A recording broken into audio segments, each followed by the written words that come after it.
Welcome to MG9 news. Kosigi మండలంలో వడ్డెర ఓబన్న జయంతి వేడుకలు. కర్నూలు జిల్లా కోసిగి మండలం అగస్తినూరు గ్రామంలో వడ్డెర ఓబన్న 217వ జయంతి వేడుకలను వడ్డెర కులస్తులు ఘనంగా నిర్వహించుకున్నారు.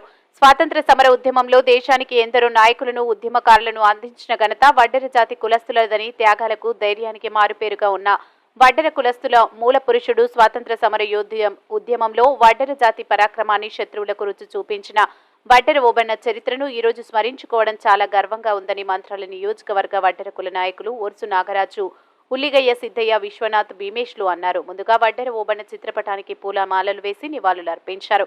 ఒకప్పుడు రాజులుగా రాజ్యాలను పాలించిన వడ్డెర సంఘస్థులు నేడు వెనుకబడిన జాబితాలో ఉన్నారని, రాత్రి పగలు తేడా లేక కొండలను పిండి చేసి చేతి కష్టంపైనే ఆధారపడి బతుకుతున్నారని, వెనుకబడిన తమ జాతిని ప్రభుత్వం గుర్తించి చేయూత ఇవ్వాలని, వడ్డెర కులస్తులను ఎస్టీలుగా గుర్తించాలని ఈ సందర్భంగా ఓర్సు నాగరాజు ప్రభుత్వాన్ని కోరారు.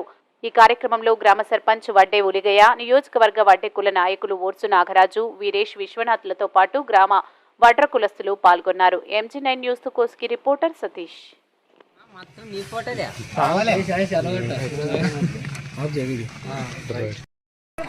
స్వతంత్ర యుద్ధంలో పాల్గొన్న మన వడ్డే ఓబన్న గారు జయంతి 217వ జయంతి ఈరోజు మా అగస్తినూరు గ్రామంలో జరుపుకోవడం జరిగింది.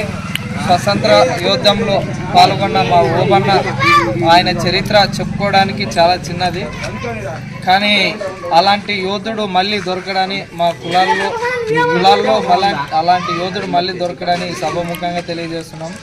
అప్పట్లో ఒంటేరలు రాజులుగా ఉన్నారు, బంటులుగా ఉన్నారు. ఇప్పుడు ఈ కాలంలో పూర్వీకులంతా ఒక రాజులుగా పాలించిన ఇప్పుడు మాత్రం నిరుపేదలుగా ఉన్నారు. అలాంటి నిరుపేదలకి ప్రభుత్వం ఆదుకోవాలని తెలియజేస్తున్నారు.